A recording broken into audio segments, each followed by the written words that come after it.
Olá, pessoal. Qual a responsabilidade do transportador quando há um acidente causando dano aos passageiros? É isso que vai tratar a questão de hoje. É uma questão de 2021 da FCC para a Defensoria Pública de Goiás. Vamos lá. Um ônibus da empresa A, que realiza transporte rodoviário de pessoas em estrada próxima à Aparecida de Goiânia, transportando 30 passageiros, sofreu um acidente, pessoal. E como é que se deu esse acidente? Foi por culpa exclusiva do motorista de caminhão que trafegava na via de mão dupla em posição contrária ao ônibus. Portanto, a culpa foi de um terceiro. No acidente, houve 5 vítimas fatais e diversos feridos. Nesse caso, a responsabilidade civil da empresa transportadora em relação aos passageiros é 5 alternativas, querendo saber basicamente se a responsabilidade é subjetiva, é objetiva e se pode ou não ser excluída em determinados casos.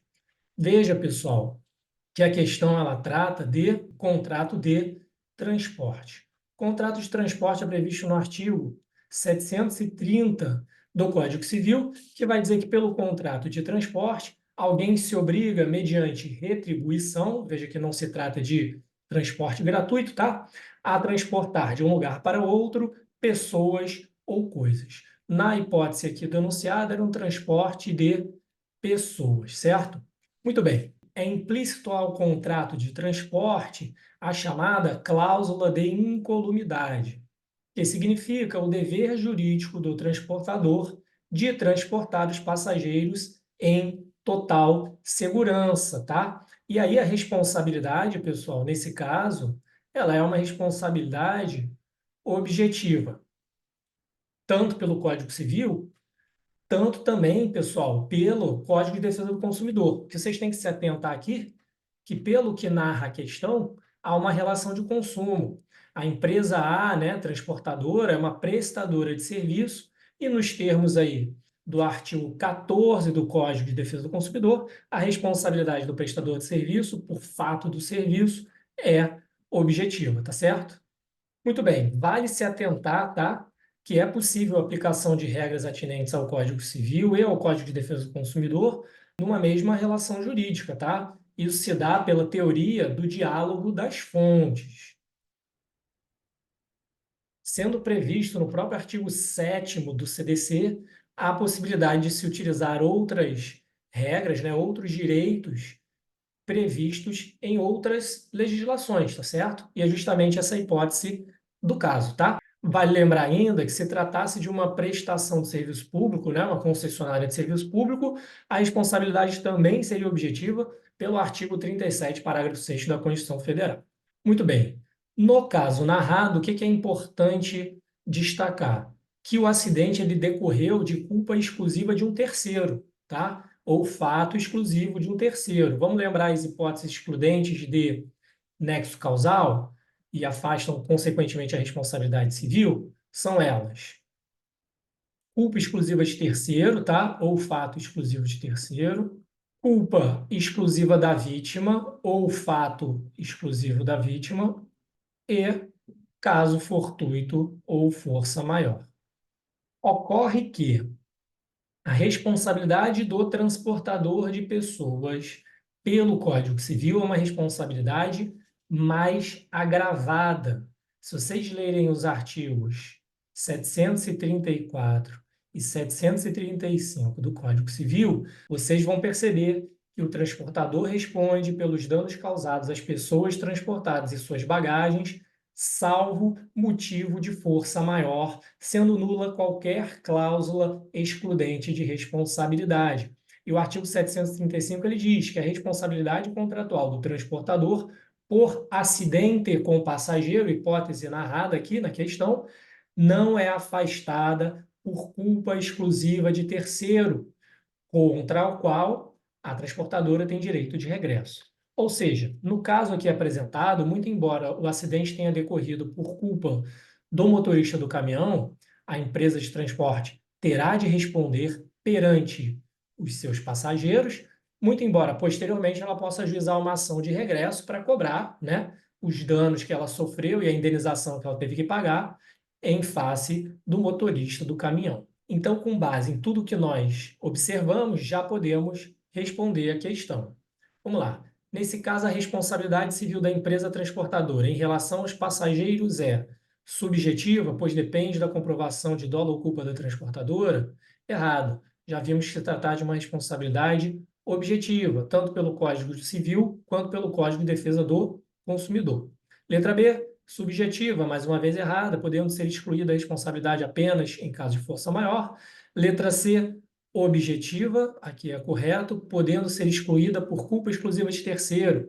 Nós vimos que o artigo 735 do Código Civil diz justamente o contrário, tá? Que nesse caso específico, com o acidente de passageiro, a responsabilidade da transportadora não é afastada por culpa exclusiva de terceiro, portanto, questão errada.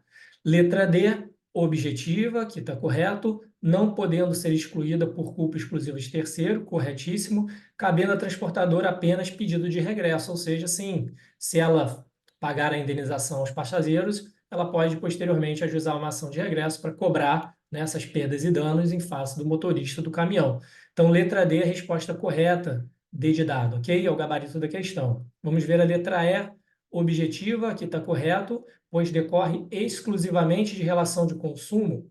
Esse exclusivamente está errado, né, pessoal? A gente já viu que decorre de relação de consumo e relação também de Código Civil, tá? Podendo ser excluída por culpa exclusiva de terceiro. Aqui também a questão está errada, uma vez que não pode ser excluída por culpa de terceiro. Portanto, pessoal, gabarito letra D. Eu quero mostrar agora para vocês uma observação muito importante com relação a essa questão. Por quê? O STJ ele vem mitigando essa responsabilidade do transportador no caso de culpa exclusiva de terceiro, e por vezes ele afasta, tá? Essa responsabilidade, sim, muito embora o Código Civil diga que não se afaste. E o que que o STJ entende? Se o acidente for inerente à atividade de transporte, o transportador vai responder, equivaleria a um fortuito interno. Porém, se ao contrário, o acidente for algo estranho à atividade de transporte, o transportador não precisaria responder por se tratar de um fortuito externo. E aí eu vou trazer um exemplo para vocês de um julgado do STJ, no próximo slide, que vai tratar do maníaco da seringa, tá? Então era um cara, um maníaco, uma pessoa perturbada, que atacava pessoas no metrô com uma seringa, injetando seringa nessas pessoas, nas vítimas, tá? E uma dessas vítimas ajuizou ação contra a empresa responsável pelo metrô. E o STJ entendeu que não havia responsabilidade nesse caso, uma vez que a atividade, né, o acidente ali, não tinha a ver com a atividade do transporte, tá? Então vamos ver isso aí, pessoal. Bom, pessoal, como eu falei, aqui estão os artigos, tá? 734, 735 do Código Civil. Vocês podem dar uma lida com calma. E o que eu falei, ó, a segunda seção do STJ afirmou o entendimento no sentido de que compreende-se na responsabilidade objetiva do transportador pelo acidente com o passageiro qualquer acontecimento casual, fortuito, inesperado, o que, pessoal? Inerente à prestação do serviço de transporte de pessoas. Ou seja, acidente que tem anexo causal com o serviço prestado, ainda que causado por terceiro, desde que caracterize o denominado fortuito interno. Então, vocês têm que ter isso em mente para responder a questão. Por quê? Se houver um fato exclusivo de terceiro que não tem anexo com o serviço prestado, que não seja inerente à prestação de serviço de transporte, pode ser afastada a responsabilidade do transportador, tá? E o caso que eu comentei do maníaco da seringa está na sequência aqui, ó. Vamos ver. Aqui, ó. Autor que foi vítima de ataque do chamado maníaco da seringa ao ter sua mão perfurada por uma agulha nas dependências do metrô de São Paulo. O propósito do recurso consiste em definir se a sociedade empresarial, ou seja, o metrô, deve responder por ataque realizado por pessoa que ficou conhecida pela alcunha de maníaco da seringa contra outro passageiro que teve sua mão perfurada por uma agulha dentro do vagão da empresa ré quando era transportado. Na hipótese, partindo-se da própria causa de pedir da ação indenizatória, nota-se que o caso trata de nítido fato de terceiro, que, em regra, pessoal, não excluiria a responsabilidade, como a gente viu, certo? Mas o que o STJ vai entender? O qual rompe o nexo causal e, por consequência, afasta a responsabilidade civil objetiva da concessionária de serviço público de transporte metroviário. Por quê? O fatídico dano sofrido pelo autor foi causado diretamente por pessoa estranha aos quadros da hora recorrente e, destaquei, sem qualquer relação com o serviço de transporte metroviário prestado, não se tratando, portanto, de fortuito interno.